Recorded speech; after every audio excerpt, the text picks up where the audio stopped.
मुद मंगलमय संत समाज।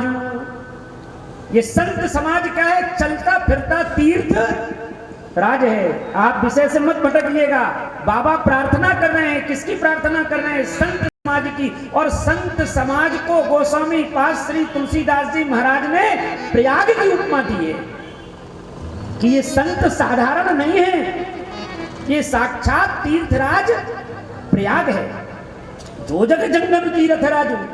जंगम मतलब चलता फिरता तीर्थ है, जहां पहुंच जाए वहीं पर समझना चाहिए कि तीर्थराज प्रयाग विराजमान हो गया। अच्छा, अब प्रयाग में क्या होता है?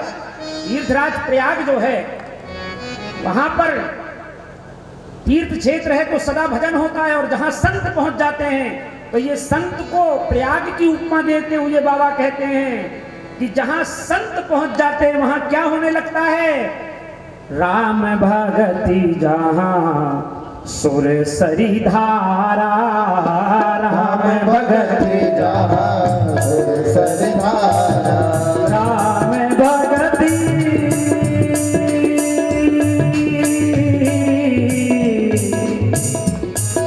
राम भगति जहां सुर सरी धारा, राम भगति जहां सुर सरी धारा, राम भगति जहां सुर सरी धारा, राम भगति जहां सुर सरी धारा, सरसहि ब्रह्म विचार प्रचारा, सरसहि ब्रह्म विचार प्रचारा, सरसहि ब्रह्म विचार प्रचारा, सरसहि ब्रह्म विचार प्रचारा। जहां संत पहुंच जाते हैं वहां पर अपने आप तीर्थराज प्रयाग हो जाता है। और प्रयाग में जिस तरह संत बैठ करके मंत्रणा करते हैं, किस चीज की मंत्रणा करते हैं? संत जो है कभी बैठ करके राजनीति की चर्चा नहीं करेंगे, किसी के घर गृहस्थी की चर्चा नहीं करेंगे। संत क्या करते हैं? राम भक्ति, भगवान की भक्ति की चर्चा होती है कि राम भक्ति किस प्रकार करना चाहिए, और यही विचार करते हैं। और ब्रह्म क्या है, जीव क्या है और ब्रह्म क्या है, इस पर चिंतन होता है। जहां संत आ जाते हैं वहां पर भगवान का चिंतन होना आरंभ हो जाता है, चिंता दूर हो जाती है और चिंतन आरंभ हो जाता है। जैसे राजहर्ष में भी संत आकर विराजमान हुए। राम भक्त हनुमान से बड़ा और संत कौन हो सकता है? कोई नहीं हो सकता। तो जब से यहाँ पर संत विराजमान हुए तब से पूरा समय नहीं तो कम से कम थोड़े समय आप सब मिल कर करके राम भगति जहाँ सुर सरी धारा, राम भगति जहाँ सुर सरी धारा, राम भगति जहाँ सुर सरी धारा, राम भगति जहाँ सुर सरी धारा।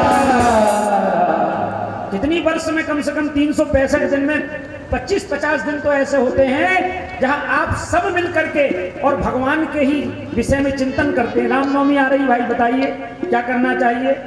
हनुमान जयंती आ रही है, क्या करना चाहिए? यही तो ब्रह्म विचार है। ब्रह्म के विषय में चिंतन करना ब्रह्म विचार है। और नवरात्र आ रहा है, आज से सन 2017 में प्रतिष्ठा हुई है ना शायद, क्यों 17 में हुई है? 17 के पहले इतनी मंत्रणा भले नहीं होती हो, परंतु 17 के बाद तो ये क्रम चालू हुआ है। इसका मतलब यह है बाबा ने कुछ गलत नहीं लिखा है, उन्होंने स्पष्ट लिख दिया कि जहां संत आ जाते हैं वहां भगवान की चर्चा होना आरंभ हो जाती है।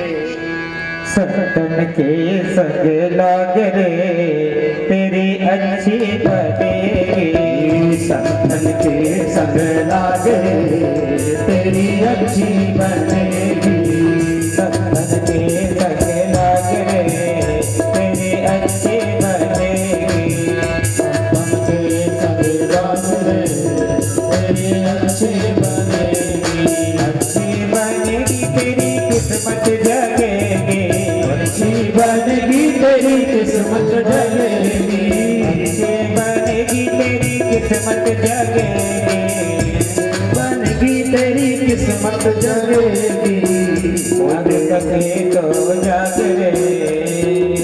कोई तेरो बड़ भाग रे तेरी अच्छी बनेगी संतन के संग लाग रे तेरी अच्छी बनेगी।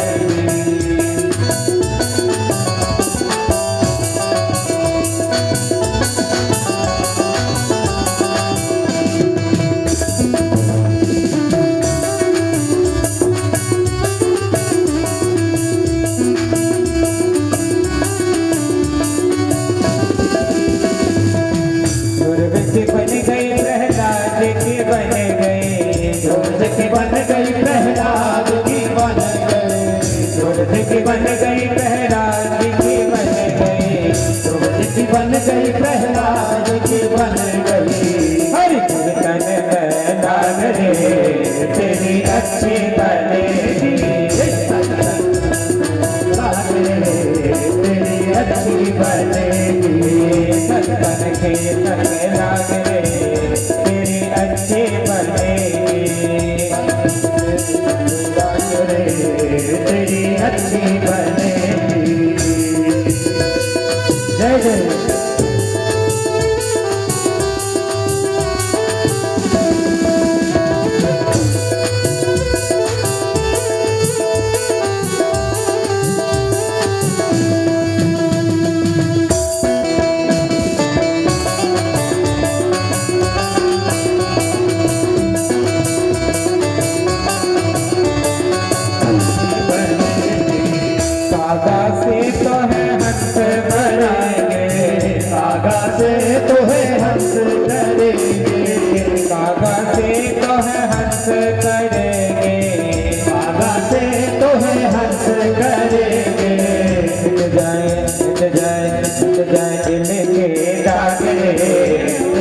अच्छी बनेगी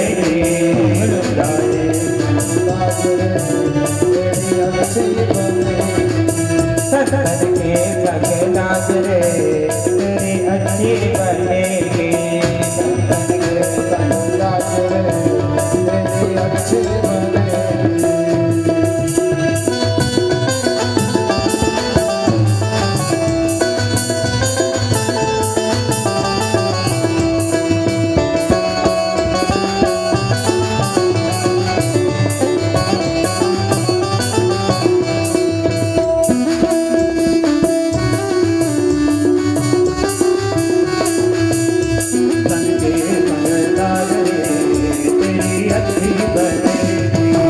संतन के संग भक्ति बढ़ेगी संतन के संग भक्ति बढ़ेगी संतन के संग भक्ति बढ़ेगी। राम भगति जहाँ सुरसरी धारा सरसरी ब्रह्म विचार प्रचारा संतन के संग भक्ति बढ़ेगी संतन के संग भक्ति बढ़ेगी। राम चरण अनुराग रे तेरी अच्छी बनेगी राम चरण अनुराग रे तेरी अच्छी बनेगी।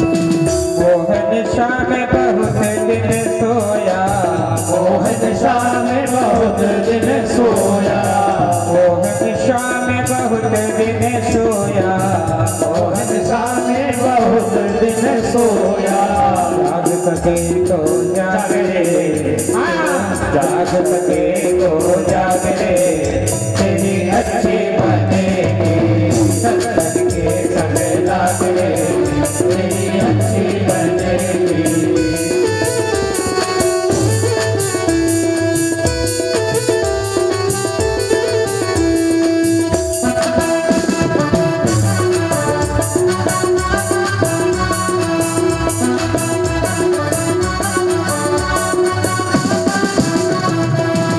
कहत कबीर सुनो भाई साधो, कहत कबीर सुनो भाई साधो, कहत कबीर सुनो भाई साधो, कहत कबीर सुनो भाई साधो। होय तेरा बड़ा भाग है, तेरी अच्छी बनेगी, सतत के सगळे भाग है, तेरी अच्छी बनेगी, सतत के सगळे भाग है, तेरी अच्छी बनेगी, सतत के सगळे भाग है, तेरी अच्छी बनेगी। मुद मंगलमय। ये संत समाज क्या है? चलता फिरता तीर्थराज प्रयाग है। और यहाँ क्या होता है जहाँ संत एकत्रित हो जाते हैं कि राम भगत जहाँ सुरसरी धारा। सुरसरी अर्थात सुरसरी का क्या तात्पर्य होगा? सुरसरी अर्थात गंगा। गंगा की धारा है। राम की भक्ति क्या है? गंगा की धारा है। और संत जहां आ जाते हैं वहां पर गंगा की धारा बहना आरंभ हो जा रही है। भागवत ज्ञान यज्ञ हो रहा है। उसे कोई कोई कहते हैं ज्ञान गंगा। एक गंगा प्रयाग जनपद में है, हरिद्वार में है, जहां हमको स्नान करने जाना पड़ता है। परंतु हनुमान जी महाराज की ऐसी महती कृपा हो रही है कि प्रतिवर्ष गंगा एक बार आपके राजहंस में आ रही है। कभी 7 दिन के लिए तो कभी 9 दिन के लिए आप लोग को आकर के केवल यहाँ स्नान करना है। घर आकर के गंगा स्नान करा रही है। कितना प्रमाणित शब्द है कि राम भगति जहाँ सुरसरी धारा। गंगा बह रही है। और आज बहते बहते कौन सा दिन हो गया? तीसरा दिन होने जा रहा है। कुछ लोग अभी भी मोह निशा जग सोवन हारा, मोह निशा जग सोवन हारा, मोह निशा जग सोवन हारा, मोह निशा सोवन हारा। अभी कई लोग अभी भी मोह रूपी निशा में सो रहे हैं कि चलो अभी तो तीसरा ही दिन हुआ है, बाद में चलेंगे। परंतु जाते इस समय को देर लगने वाली नहीं है। कब निकल जाएगा।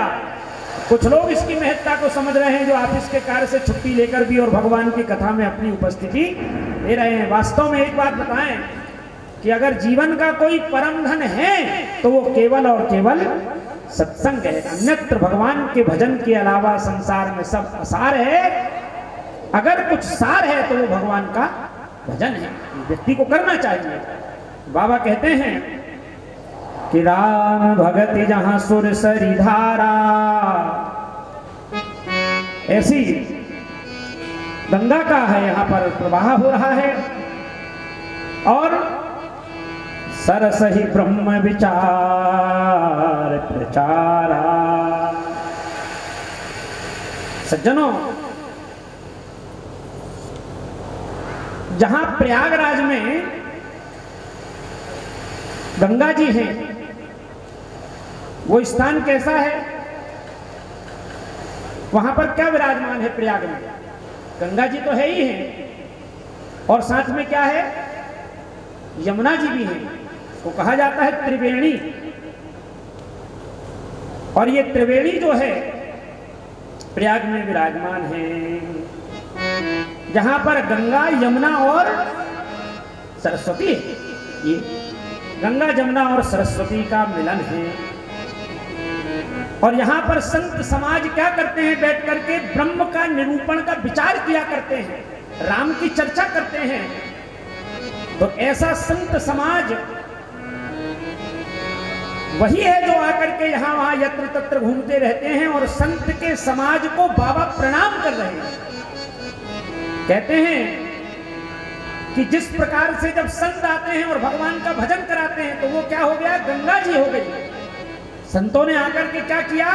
राम का नाम लिवाया अपने से बैठ करके जब आए, और उन्होंने कहा कि जय जय राम कृष्ण हरि, जय जय राम कृष्ण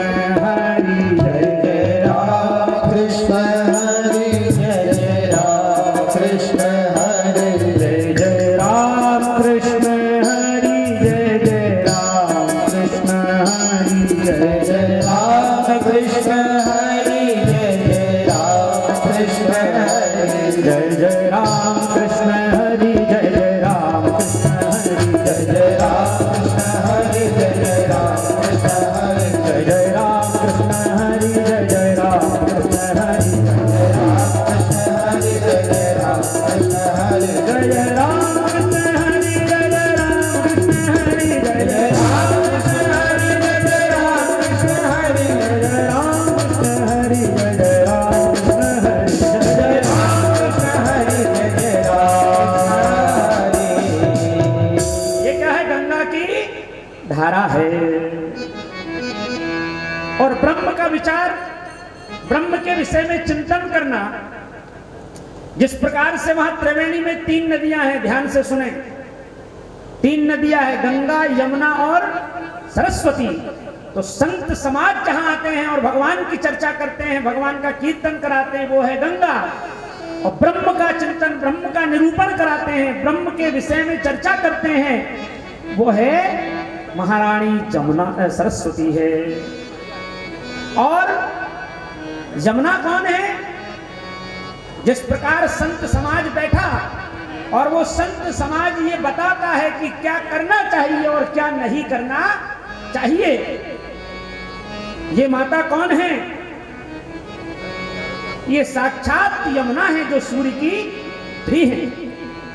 बाबा कहते हैं कि विधि निषेधमय कलिमल हरणी और करम कथा रवि नंदनी भरणी, करम कथा रवि नंदनी भरणी, करम कथा रवि नंदनी भरणी, करम कथा रवि नंदनी भरणी। विधि निषेधमय कलिमल हरणी,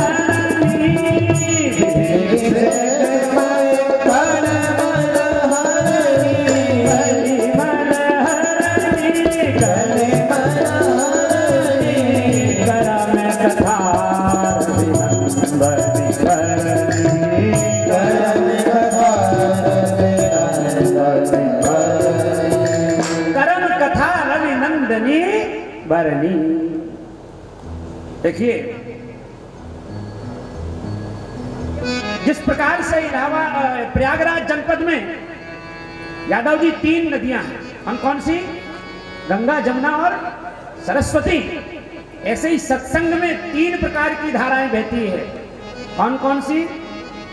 राम की भक्ति की, ब्रह्म के निरूपण की, और तीसरी धारा कौन सी है? कर्म कथा। ये कथा ऐसी है कि क्या करना चाहिए और क्या नहीं करना, विधि निषेध, विधि निषेध में कलिमल हरणी। तो विधि निषेध वाली कथा क्या है? सत्संग के माध्यम से ये पता चलता है कि हमें क्या करना है और क्या नहीं करना है। ये वैसे पता चलने वाला नहीं है, सत्संग से ही पता चलेगा कि हमें भगवान का भजन करना चाहिए, या सत्संग से ही पता चलेगा कि हमें चोरी नहीं करना चाहिए। और अगर हमने इसका निरूपण नहीं किया, इसकी ये बात नहीं मानी सत्संग की, जो नहीं करना चाहिए, तो उसका परिणाम फिर सीधे जेल में जाना होता है।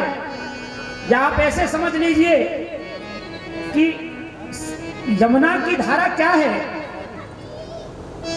कि ये फूल आप लेकर के आए, ये फूल कहाँ चढ़ाना चाहिए? भगवान को अर्पित करना चाहिए। और जब ये पुष्प संध्या के समय या प्रातः काल जब ये निर्माल्य हो जाए, तो इन्हें किस स्थान पर हमको डालना चाहिए? ये विधि निषेध, क्या करना है और क्या नहीं करना है, इस बात का निरूपण करने वाली माता यमुना है। तो ये 3 प्रकार की धाराएं हमको प्रयागराज में प्राप्त होती है, और यही 3 प्रकार की धाराएं सत्संग में भी प्राप्त होती है। अब आप देखिए कि प्रयागराज जनपद में जो लोग गए हैं वो जानते होंगे कि 2 धारा तो दिखाई देती है। बोलो राजा रामचंद्र भगवान की जय। यही सब सत्संग में बाधा है। कौन सी बाधा है? जो चल रही है ना, ये सब ये बाधाएं ही है। तो एक बार ये जल भराने दिया जाए, इसके बाद फिर आरंभ करेंगे।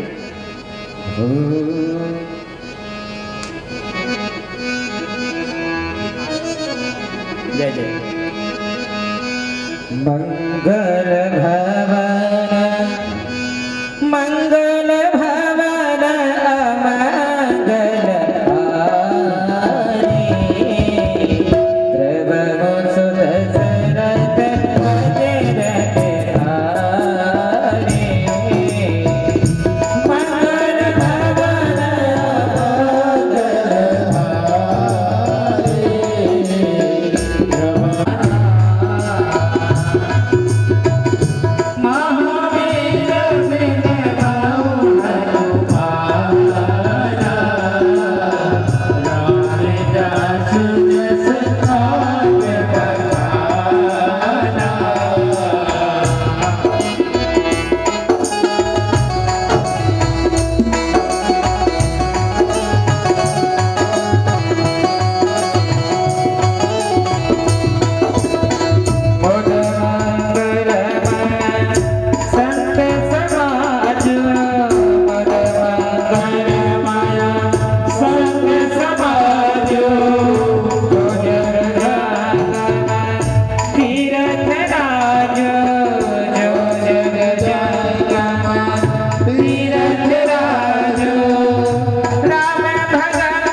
तीन धाराएं हमको प्रयागराज में देखने को मिलती हैं।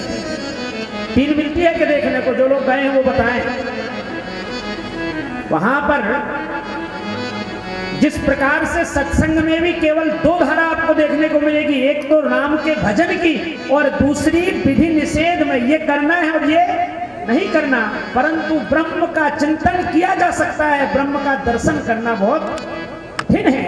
उसी प्रकार से वहां पर भी तीन धाराएं हैं, गंगा की, जमुना की, सरस्वती की, परंतु दिखाई कितनी देती है? मात्र दो धारा दिखाई देती है। जो लोग गए हैं, कौन कौन सी दो धारा दिखाई देती है? गंगा और एक सरस्वती, यमुना। ठीक गए हैं, जय जय। तो वहां पर यमुना महारानी दिखाई दे रही हैं और गंगा दिखाई दे रही है। कैसे हैं? तीन, परंतु दिखाई कितनी देती है? दो दिखाई देती है। ठीक उसी प्रकार से जैसे यहां पर त्रिवेणी है, और वेणी किसको कहा गया है? जो माताएं चोटी गुथती हैं तो उसमें क्या करती हैं आप जानते हैं? बालों को तीन भाग में करना पड़ता है, उसके बाद में चोटी को गुथ लिया जाता है, बेड़ी बना ली जाती है। परंतु जब ये बेड़ी बन जाती है तो इसको चाहे आगे पीछे से देखो, पलट के ऊपर नीचे से देखो, दिखती केवल दो ही धारा है, तीसरी धारा लुप्त रहती है। तीसरी धारा दिखाई नहीं देती है। जो धारा दिखाई नहीं दे रही है वही माता सरस्वती है। और सदा यहां पर जहां संत आ जाते हैं वहां पर क्या होने लगता है? भगवान का भजन होने लगता है। ऐसे संत समाज की गोस्वामी पाद तुलसीदास जी महाराज वंदना कर रहे हैं। वंदना का क्रम चल रहा है। हरिहर कथा विराजत बेनी, बेणी की तरह यहां पर भगवान की कथा विराजमान है। भगवान शंकर की कथा, भगवान हरि की कथा और भगवान नारायण की कथा। जिस प्रकार से वेणी में तीसरी धारा दिखाई नहीं देती, मात्र दो दिखाई देती है, एक इधर से और एक इधर से, तीसरी कहां है पता नहीं चलता। इसी प्रकार हरिहर की कथा, हरिहर का नाम यहां त्रिवेणी में सदा विराजमान रहता है। ऐसे सुसभ्य समाज के लिए, संत समाज के लिए प्रणाम कर रहे हैं। और बाबा कहते हैं उस संत समाज प्रयाग में अटल विश्वास हो। अटल विश्वास के साथ इसका जो है पान किया जाए तो ये फल देता है। जिस प्रकार से प्रयागराज में भी विश्वास का वृक्ष विराजमान है, जिसे कहा गया है बट विश्वास अचल निज धर्मा और तीरथ राज समाज सुकर्मा। संत महात्मा सब देशों में भ्रमण करते हैं और विश्वास परमात्मा के चरणों में रखते हैं। उन संतों के चरणों में अगर हम विश्वास करें तो हमें तीर्थराज प्रयाग का स्नान का फल तो मृत्यु के पश्चात प्राप्त होता है, परंतु संतों के साथ रहने का फल तत्काल प्राप्त हो जाता है। मज्जन फल फे तत्काला, मज्जन फल फे तत्काला, काक होई पिक बकहु मराला, काक होई पिक बकहु मराला। मज्जन फल फे तत्काला, काक होई पिक बकहु मराला, फल फे तत्काला, काक होई पिक बकहु मराला, काक होई पिक बकहु मराला, काक होई पिक बकहु मराला।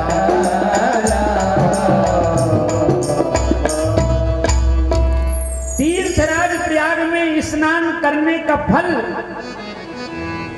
तो शरीर छोड़ने के बाद प्राप्त होता है, परंतु सत्संग रूपी संत के तीर्थ रूपी संग में स्नान करने का फल तत्काल प्राप्त हो जाता है। जैसे कौवा भी जो है मधुर वाणी उच्चारण करने लगता है। जिस प्रकार संतों के संग में बड़ा चमत्कार है, संत के संग के कारण वाल्मीकि नारद घट जोगी।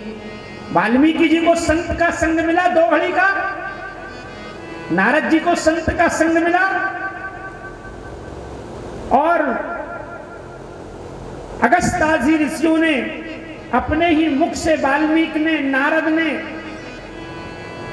इन सभी ने अपने मुख से बखान किया है कि संत के संग में कितना आनंद है।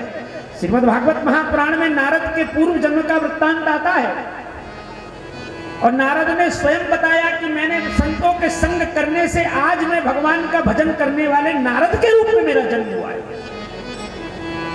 उन्होंने मंदिर में, देवालय में बैठकर अपनी माता के साथ 4 महीने तक सत्संग किया।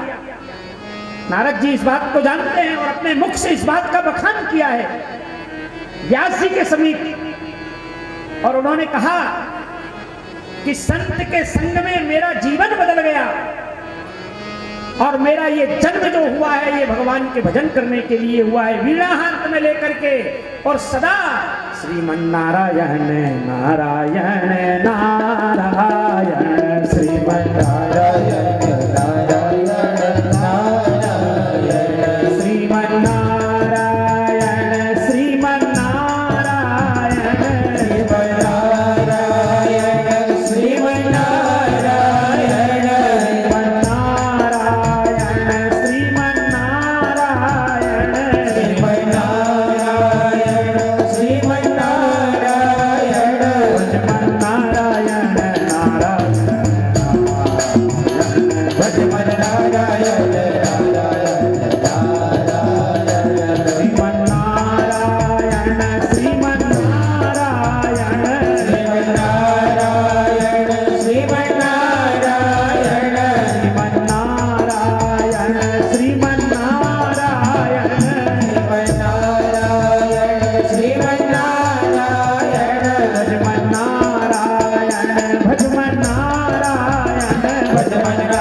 नारद घट जोगी। वाल्मीकि जी को भी संत का संग प्राप्त हुआ। संत ने कहा, उस नाम का जाप किया वो भी सीधा नहीं, कैसा? उल्टा नाम जपहि जग जाना, और वाल्मीकि भई ब्रह्म समाना। तो भगवान का नाम ऐसी गंगा है, ऐसा संगम है त्रिवेणी का, जो कि तुरंत फल को प्रदान करता है, इसी जन्म में फल लेने वाला है। ये सब जानते हैं। बाबा कहते हैं एक बात और निश्चित समझना, अभी संतों की वंदना चल रही है। संतों की वंदना में विशेष बात गोस्वामी पाद तुलसीदास जी महाराज कहते हैं, और उन्होंने क्या कहा कि संत का संग करना चाहिए। ये इतनी आसानी से समझ आएगा नहीं, इसको समझने के लिए हमें क्या करना पड़ेगा? सत्संग करना पड़ेगा।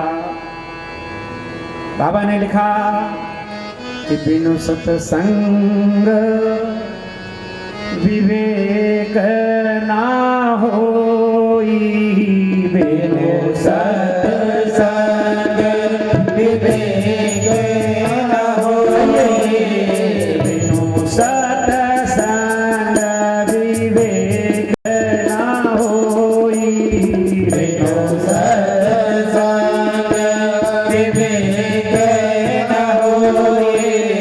राम कृपा बिन सुर सुलभ ना सोई। राम कृपा बिनु सुलभ न सोई। राम कृपा बिन सुलभ ना सोई। राम कृपा बिनु सुलभ न सोई। सुलभ न सोई। सुलभ न सोई। इतनी बड़ी बात कही कि संत के साथ बैठ करके सत्संग करेंगे तब ये पता चलेगा कि संत की महिमा का क्या फल है। और बिना सत्संग के जीवन में विवेक नहीं हो सकता, बुद्धि आ नहीं सकती। धनार्जन करने की बुद्धि संसार से प्राप्त हो सकती है, परंतु परमात्मा को प्राप्त करने की बुद्धि केवल और केवल सत्संग से ही प्राप्त हो सकती है। इसलिए बाबा कह रहे हैं कि बिनु सत्संग विवेक न होई। और राम, बहुत बड़ी बात है कि राम कृपा बिन सुलभ न सोई। आप ये समझिए कि यहां बैठ करके आप ये सत्संग कर रहे हैं, इसमें आपका कोई परिश्रम नहीं है, ये भी बात मान लेना। ये आपके ऊपर भगवान राम की कृपा है। ये हम नहीं कह रहे हैं, कि बाबा कह रहे हैं कि राम कृपा बिन सुलभ न सोई। राम कृपा बिनु सुलभ न सोई। राम कृपा बिन सुलभ न सोई। राम कृपा बिनु सुलभ न सोई। सत्संगत मोद मंगल मूला। संगत मोद मंगल मूला। सोई फल सिद्धि सब साधन फूला। सोई फल सिद्धि सब साधन फूला। सोई फल सिद्धि सब साधन फूला। सोई फल सिद्धि सब साधन फूला। बहुत सुंदर बात कही कि सत्संग क्या है। संसार के सारे कार्य, सारा धंधा, सारा व्यापार, सारी बातें, ये सब केवल और केवल फूल है, पुष्प है। पेड़ में पुष्प तो बहुत आ जाएं, परंतु उस पेड़ में फल ना लगे तो पुष्प का कोई महत्व नहीं है। बाबा कह रहे हैं कि सत्संगत मुदो मंगल मूला। जीवन में सत्संग मिल जाए, अच्छा संग मिल जाए तो समझना कि हमें फल प्राप्त हो गया है। अन्यथा ये जितने भी साधन हम कर रहे हैं ये केवल पुष्प हैं। सोई फल पुष्प। और फल क्या है? भगवान का भजन, सत्संग ही फल है। और ये सब कुछ कब प्राप्त होता है? बिन हरि कृपा। बिना भगवान की कृपा के आपका ये, आप अगर ऐसा सोच रहे हो, इसमें अगर कोई व्यक्ति के मन में ये विचार आ जाए गलती से, वैसे तो आता नहीं है, हम आपको सबको जानते हैं कि ये हम करा रहे हैं, तो इस गलत फहमी में मत रहना, इस भूल में मत रहना। समय धीरे से होने ही वाला है। अगर वो चाहे तो होगा, अन्यत्र कुछ होने वाला नहीं है। पल में सब मामला, उसकी इच्छा है तो सब कुछ ठीक हो जाता है, और उसकी इच्छा नहीं है तो सब कुछ ठीक हुआ हुआ या गड़बड़ हो जाता है। इसलिए कहा है बाबा ने कि राम कृपा बिनु सुलभ न सोई। भगवान की कृपा के बिना सत्संग भी प्राप्त नहीं होता है। अच्छा, लोग क्या समझते हैं संसार में कि खूब पैसा आने लगे, भगवान के पास जाएंगे, संत के पास जाएंगे, महात्माओं के पास जाएंगे, तो वो क्या कहते हैं, बड़ी कृपा हो जाए महाराज, आपकी कृपा हो जाए हनुमान जी महाराज, कृपा करो। तो कृपा को क्या समझते हैं? अरे भगवान कृपा करते हैं तो पैसा नहीं देते, भगवान कृपा करते हैं तो सुख नहीं देते। आप सुख को कृपा मत समझना, आप धन को कृपा मत समझना। ये तो सब आने जाने वाली चीजें हैं, आ जाएंगी चली जाएंगी। इसमें ऐसे कई लोग विराजमान होंगे जिनका पहले समय कुछ और था, बीच में कुछ और हुआ और अब कुछ और है, आगे कुछ और होगा।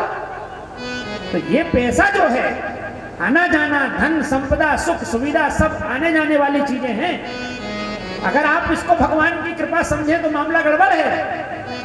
भगवान की कृपा किसको समझना चाहिए? आज हम सत्संग में बैठ गए, आज हमने बैठ करके राम राम कर लिया, आज हमने बैठ करके भगवान की कथा को सुन लिया, ये भगवान की कृपा है। और यही कृपा भगवान हमारे ऊपर सदा बनाए रखना। राम कृपा बिनु सुलभ न सोई। भगवान की कृपा के बिना जीव सत्संग में नहीं जा सकता, ये तय है। धन पैसा संपदा सुख सुविधा साधन होना ये भगवान का, ये आपके कर्मों का फल है, जो आपने किया है उसके एवज में सब मिलेगा। परंतु भगवान की कृपा होगी तब सत्संग प्राप्त होगा। और नहीं तो कितने ही पैसे वाले लोग हैं जो रोज रामचरितमानस की कथा करा सकते हैं, रोज भागवत की कथा करा सकते हैं, इतना पैसा उनकी अलमारियों में भरा पड़ा हुआ है, परंतु वो कृपा भगवान की नहीं हो रही है जो आपके ऊपर हुई है कि 4 5 10 50 लोग मिल करके और भगवान की कथा करा रहे हैं। और ये कथा जो हो रही है ये भी भगवान की कृपा का ही प्रसाद है। बिनु सत्संग विवेक न होई, राम कृपा सुलभ। अब एक बात और आगे कह रहे हैं बाबा, बड़ी मूल बात बताने जा रहे हैं कि सत्संग से होता क्या है। अगर कोई व्यक्ति गलती से सत्संग में चला गया, भगवान की ये कृपा हुई कि किसी के ऊपर हुई, चल सत्संग किसी ने पकड़ के किसी को ले आया और ला करके सत्संग में बैठा दिया और उसको बात जच गई, तो सत्संग से बहुत बड़ा सुधार हो जाता है। कैसे कि सठ सुधरहि सत्संगति पाई, सठ सुधरहि सत्संगति पाई, सठ सुधरहि सत्संगति पाई, सठ सुधरहि सत्संगति पाई। पारस परस कुधातु सुहाई, पारस कुधातु सुहाई, पारस परस कुधातु सुहाई, पारस परस कुधातु सुहाई। इतनी सुंदर बात कही है कि सठ सुधरहि सत्संगति पाई, पारस परस कुधातु सुहाई। सत्संग कैसा है? पारस के समान है। जिस प्रकार से कि पारस मणि कुधातु अर्थात लोहे का स्पर्श कर दे तो उसे क्या बना देता है? सोना बना देता है। तो सत्संग भी यही कार्य करता है। सठ मतलब एक, सठ के कई अर्थ लगाए जा सकते हैं। सठ मतलब जिसकी बुद्धि एकदम ठस हो, कभी भगवान का भजन ना करने जाए, उल्टी ही बात करे, ऐसा व्यक्ति भी अगर सत्संग में पहुंच जाता है तो उसको भी भगवान की ये कथा अपने जैसा बना लेती है। और एक बात और बताएं कि जिस प्रकार से आप ये समझिए कि ये मनुष्य शरीर जो है, इसको प्राप्त करने के लिए देवता भी तरसते हैं, क्योंकि इनको सत्संग मनुष्य शरीर को ही प्राप्त हो सकता है। तो जो पारस है ये सत्संग है, और मनुष्य का शरीर क्या है? लोहा है। और देवताओं के शरीर को आप चांदी मान लीजिए तो मूल्य किसका ज्यादा है? चांदी का ज्यादा हुआ। परंतु ये मनुष्य शरीर रूपी लोहा अगर सत्संग में गया और पारस रूपी मणि ने इसका स्पर्श कर दिया तो ये कुधातु क्या बन जाएगा? सोना बन जाएगा। और देवताओं के शरीर से भी इसका जो है दिव्य शरीर प्राप्त हो जाता है।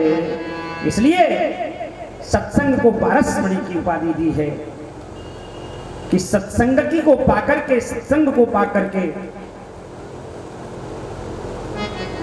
कुधातु भी सुहावनी बन जाती है। और ये पारस मणि क्या करता है कि सोना ही नहीं बनाता, सत्संग रूपी पारस इस लोहे के रूपी मनुष्य को भी पारस मणि ही बना देता है। जो दूसरे का भी स्पर्श करे तो उसको भी संत ही बना देता है। इतना सुंदर सत्संग है। ऐसे संतों को बाबा प्रणाम कर रहे हैं। अभी प्रणाम की प्रक्रिया आरंभ है बाबा की, अभी प्रणाम करना चालू किया ही है। आगे कहते हैं, विधि हरिहर कवि को विद्वानी, कहत साधु महिमा सकुचानी। आगे बाबा ने संतों को प्रणाम किया और कहा, बंदहु संत समान चितो, हित अनहित नहीं कोई। संत के नजर में कुछ हित नहीं है, ना उनका कोई मित्र है और ना कोई शत्रु है। ऐसे सुगंध के वातावरण को प्रकाशित करने वाले, समान रूप से सबका कल्याण करने वाले संतों को मैं बारंबार प्रणाम करता हूं। बाबा ने प्रणाम किया है। संत कैसे हैं? संत सरल चित जगत हित। संत का चित्त एकदम सरल, और ये सरल चित्त क्यों है? क्योंकि जगत का हित करने के लिए है। और जान स्वभाव स्नेह, बाल विनय सुनी करी कृपा, राम चरण रति दे। महाराज कहते हैं कि इस बालक की विनय को सुनकर के संतों के चरणों में मैं प्रणाम कर रहा हूं। आप मुझे क्या प्रदान करें? राम की भक्ति प्रदान करें, राम के चरणों में रति हो, मेरा मन राम के चरणों में लगना चाहिए, ऐसा आशीर्वाद मुझे संत दें। और संतों को बारंबार प्रणाम। संत भगवान को प्रणाम करने के पश्चात बाबा तुलसीदास अब आगे प्रणाम की प्रक्रिया को आगे बढ़ा रहे हैं। क्या लिखा? बहुरी बंदी खल गण सरती भाई, बहुरी बंदी खल गण सरती भाई, के बिन काज दाहिने बाएं, बिन काज दाहिने बाएं, बहुरी बंदी खल गण सरती भाई, बहुरी बंदी खल गण सरती भाई, जे बिन काज दाहिने बाएं, बिन काज दाहिने बाएं, बिन काज दाहिने बाएं, जे बिन काज दाहिने बाएं। इतनी महत्तम बात है। बाबा किसको प्रणाम कर रहे हैं? अभी संत को प्रणाम किया, और अब बाबा ने कहा मैं उन दुष्टों को प्रणाम कर रहा हूं। दुष्ट को भी कोई प्रणाम करता है क्या? नहीं करते। परंतु बाबा बता रहे हैं, मानस ये बताती है कि हमको जीवन कैसे जीना चाहिए, और जीवन जैसे जीना चाहिए उसी क्रम में ये बात भी आती है कि संत को भी प्रणाम करो और दुष्ट को भी प्रणाम करो। ये दुष्ट कौन? जो कि किसी भी कार्य में बिना काम के दाहिने और बाएं आ जाते हैं, कभी इधर आ जाते हैं, कभी उधर आ जाते हैं। क्या देखने के लिए? कि किसी प्रकार से इस कार्यक्रम में हमको कोई कमी नजर आना चाहिए। ऐसे लोगों को भी बाबा प्रणाम कर रहे हैं। अच्छा, ये आए बाएं आते हैं, और काम बिगाड़ने के लिए आते हैं, काम बनाने के लिए नहीं आते हैं। ठीक उसी प्रकार से अच्छा, इस काम को बिगाड़ने में इनका कोई भला होने वाला नहीं। ऐसा नहीं है कि काम बिगाड़ देंगे तो भला हो जाएगा, परंतु फिर भी आए बाएं आते हैं, दाहिने आते हैं। परहित हानि लाभ जिनके रे, इनका भला नहीं है, परंतु ये ऐसा सोचते हैं कि दूसरे की हानि में ही हमारा लाभ है। जिस प्रकार से आकर के और दूसरे के कार्य को उजाड़ देना ही इनको लाभप्रद दिखाई देता है, दूसरे के हर्ष को खत्म करने में ही इनको प्रसन्नता दिखाई देती है, ऐसे दुष्टों को भी बाबा प्रणाम कर रहे हैं। ये कैसे हैं?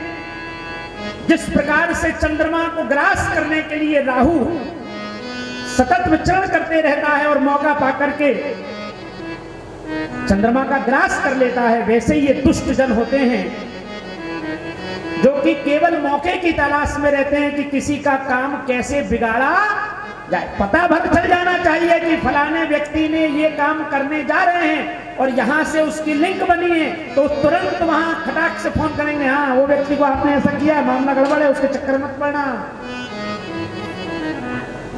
किसी का भला होते दिखा कि उन्होंने काम बिगाड़ा, तो बाबा कहते हैं ऐसे काम बिगाड़ने वाले दुष्टों को भी मैं प्रणाम करता हूं। क्योंकि मुझे तो मानस अभी लिखना चालू कर रहे हैं, उसके पहले सबको वंदन कर रहे हैं। पहले संत को प्रणाम, फिर दुष्ट को प्रणाम किया कि भाई ऐसा ना हो कि संतों को प्रणाम कर लिया तो दुष्ट नाराज हो जाएं, असज्जन नाराज हो जाएं। आगे बात करते हैं, बाबा कहते हैं कि बंदा हो संत असज्जन चरना। संतों को तो मैं प्रणाम कर ही रहा हूं, परंतु इसके पहले असंतों को, दुष्टों को प्रणाम करता हूं। जिस प्रकार से जीव प्रातः काल जब उठता है तो प्रातः काल उठ करके मुख प्रक्षालन के पहले अपने हीन अंगों का प्रक्षालन करते हैं, उसी प्रकार से पहले मैं संतों को प्रणाम करूं, उससे पहले दुष्टों को प्रणाम कर लूं, जिससे ये अपनी दुष्टता से बाज आ जाएंगे और कोई काम बिगाड़ने के लिए नहीं आएंगे। दोनों की तुलना की है बाबा ने कि संत कैसे होते हैं जिनके मिलने से प्रसन्नता होती है, और जब ये दूर जाते हैं तो दुख होता है। बंदहु संत असज्जन चरना, दुख प्रद उभय बीत कछु बरना। बिछुरत एक प्राण हरि ले, बिछुरत एक प्राण हरि ले, बिछुरत एक प्राण हरि ले, बिछुरत एक प्राण हरि ले, मिलत एक दुख दारुण दे, मिलत एक दुख दारुण दे, मिलत एक दुख दारुण दे, मिलत एक दुख दारुण। दोनों को प्रणाम किया और दोनों का उदाहरण भी दे दिया कि जब संत मिलते हैं, कोई सद्विचार वाला व्यक्ति मिलता है और मिलकर के जब वो जाता है तो उसके जाने से हमको क्या होता है? अगर सज्जन व्यक्ति जाए तो दुख होता है कि अब मिले, पता नहीं अब कितने दिन बाद फिर मिलेंगे, तो ये दुख होता है। बिछड़त एक प्राण हर लेही, ऐसा लगता है कि इसके बिछड़ने से प्राण ही निकल जाएंगे। और एक असंत होते हैं, असज्जन होते हैं, दुष्ट होते हैं, जिनके मिलने से जो है दुख होता है कि वो मिल गया तो आदमी सोचता है कि कहीं छुप जाऊं किसी किनारे में। देख लिया कि फला व्यक्ति आ रहा है तो सोच ले कि दरवाजे पहले ही ताला डाल लो, घर से आके वापस चला जाए वो ठीक है, क्योंकि इसका मिलना भी दुखदाई होगा।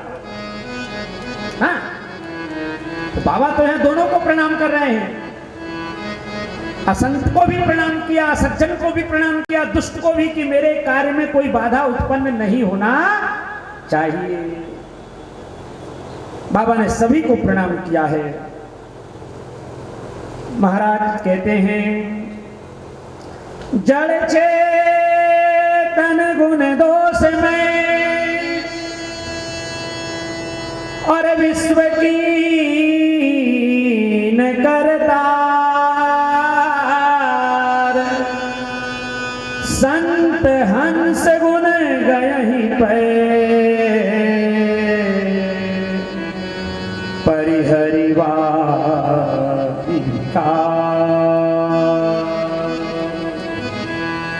मैं सबकी वंदना करता हूं और उसी प्रकार से, जिस प्रकार से संत हैं जो कि वारी रूपी विकार को छोड़ करके और पेय का पान कर लेते हैं, वो संत क्या है, हंस के समान है। उन हंस रूपी संतों को प्रणाम कर रहा हूं। और प्रार्थना भी मेरी यही है कि मेरे इस ग्रंथ में अगर कोई दोष हो तो उसको ध्यान में ना दें, इसमें जो शुद्धता है, इसमें जो पवित्रता है, उसको प्रकाशित करें। बाबा जो है प्रणाम करते हुए आगे बढ़े हैं। ग्रह भे कट जल पावन पटो पाई को जोग सुजो। ग्रहों को वंदना की है, औषधि की वंदना की है, वायु की वंदना की है, शास्त्र की वंदना की है, संग कुसंग की वंदना करते हुए बाबा ने समस्त जीवों को प्रणाम किया है। और वंदना करते करते कहां तक बढ़े आगे, जड़ चेतन जग जीव जगत सकल राम में जान, बंदहूं सबके पद कमल सदा जोरी जुग पान। सबके जलचर जीव नवचर नाग किन्नर देव दानव सबकी वंदना की। तो नाग को किस प्रकार वंदन किया, रजनीचर को किस प्रकार वंदन किया, तो बाबा ने कहा कि सिया राम मैं सब जग जानी, करहूं प्रणाम जोरी जुग पानी। सिया राम मैं सब जग जानी, करहूं प्रणाम जोरी जुग पानी। सिया राम मैं सब जग जानी, करहूं प्रणाम जोरी जुग पानी। सिया राम मैं सब जग जानी, करहूं प्रणाम जोरी जुग पानी। आखर 4,84,000 जीव जाति जीव जल थल नभवासी। आखर 4,84,000 जाति जीव जल थल नभवासी। जाति जीव नभ थल नभवासी। 84 लाख योनियों में जितने जीव जंतु हैं, उन सबको बाबा ने हाथ जोड़ करके प्रणाम किया है। कैसे प्रणाम किया कि इनके अंदर सिया राम मैं सब जग जानी, सारे संसार में सिया राम जान करके और प्रणाम किया है। और कहा बाबा ने कि मेरे ऊपर सब कोई कृपा करो, क्योंकि मैं रघुनाथ जी के गुणों का गान करने जा रहा हूं। और जिस प्रकार से अगर कुछ कोई गलत बात भी मेरे मुख से निकल जाए तो कैसे कृपा करना, बाबा कहते हैं, जो बालक कहे तो तेरी बाता। अगर कोई बच्चा तोतली भाषा में कुछ गलत बात भी कह जाए तो माता उस बात को सुनकर के हर्षित हो जाती है। बच्चे गलत गलत बालपन में अगर तोतली तोतली भाषा में गालियां भी दे दे तो माता पिता उसमें नाराज नहीं होते, उसमें क्या हो जाते हैं, हर्षित हो जाते हैं, प्रसन्न हो जाते हैं। क्योंकि सुनहि मुदित मन पितु अरु माता, माता पिता तो मुदित हो जाते हैं। इसलिए अगर मेरे इस ग्रंथ में कोई ऐसी बात हो तो उसको ध्यान ना रखते हुए मेरे ऊपर भगवान सदा रघुनंदन कृपा बनाए रखें। प्रभु पद प्रीत नो समुझे नीकी, जिन्हें ना तो प्रभु के चरणों के प्रति प्रेम है और ना उनकी कथा सुनने में लगन है, ऐसे जीव के लिए भी हम प्रणाम करते हैं। उन सब के चरणों को बाबा प्रणाम करते हुए और ग्रंथ को आगे बढ़ा रहे हैं। क्या लिखते हैं कि अब ये जो मैं ग्रंथ लिखने जा रहा हूं, पहले सबको प्रणाम किया। देखिए जिस प्रकार से प्रातः काल की बेला में लगभग यहाँ जितने हमारे यजमान हैं वो आज नहीं तो आज के पहले और नहीं तो उसके पहले नवरात्र आदि में सब पूजन के यजमान हमारे बन चुके हैं। और अभी जो यजमान है वो अनुभव कर रहे होंगे कि पंडित जी जब पूजन कराते हैं प्रातः काल तो सबसे पहले पवित्रीकरण आदि कराने के बाद क्या कराते हैं? आप पूजन कर रहे हैं, नमस्कार ही तो कराते हैं ना। सबसे पहले नमस्कार ही होता है। सभी देवताओं को नमस्कार कराते हैं। श्रीमन मंगलाधिपते नमः, लक्ष्मी नारायणाभ्याम। याद आ रहा है आपको? कराते हैं नहीं कराते हैं? कराते हैं ना। उमा महेश्वराभ्याम नमः, वाणी हिरण्यगर्भाभ्याम नमः, सची पुंडराभ्याम नमः। जितने माता यहां तक भी कहते हैं मातृ पितृ चरण कमलेभ्यो नमः, इष्ट देवता नमः। तो ये नमस्कार करना हमारी परंपरा है, हमारा सनातन धर्म है, जो कि नमस्कार पहले किया जाता है। परंतु अब समय कुछ ऐसा धीरे धीरे आ रहा है कि नमस्कार भी व्यक्ति कहां करता है जहां चमत्कार होता है, परंतु चमत्कार को ही नमस्कार नहीं किया जाता है। नमस्कार का भी चमत्कार अलग है साहब, उसकी बात अपने आप में अलग है। इसलिए नमस्कार करना चाहिए और हमारी सनातन धर्म की परंपरा है कि हम देवता का भी पूजन करते हैं तो सबसे पहले अक्षत पुष्प हाथ में लेकर के भगवान को नमस्कार करते हैं। श्री गणेशाय नमः, लक्ष्मी नारायणाभ्याम नमः, उमा महेश्वराभ्याम नमः, वाणी हिरण्यगर्भाभ्याम नमः, शिवराभ्याम नमः। गंगा को नमस्कार, जमुना को नमस्कार, माता पिता बंधु इष्ट सबको नमस्कार करते। वही क्रम बाबा तुलसीदास जी ने लिखा कि सबको नमस्कार किया। सबको अर्थात 84 लाख योनियों में जितने जीव जंतु हैं सबको नमस्कार किया और बाबा ने सबको प्रणाम किया। अब प्रणाम करने के बाद बता रहे हैं कि इस ग्रंथ में क्या मैं लिखने जा रहा हूं। तो क्या लिखा है बाबा ने इसमें? बाबा स्वयं बताते हैं। गोस्वामी पाद तुलसीदास जी महाराज कहते हैं कि यही में है रघुपति नाम उदारा, अति पावन पुराण श्रुति सारा। यही में है रघुपति नाम उदारा, अति पावन पुराण श्रुति सारा, अति पावन पुराण श्रुति पारा। इसमें क्या है? यही में है रघुपति। इसमें रघुपति का नाम है और वो नाम क्या करता है? प्रारंभ में आपको बताते चले आ रहे हैं।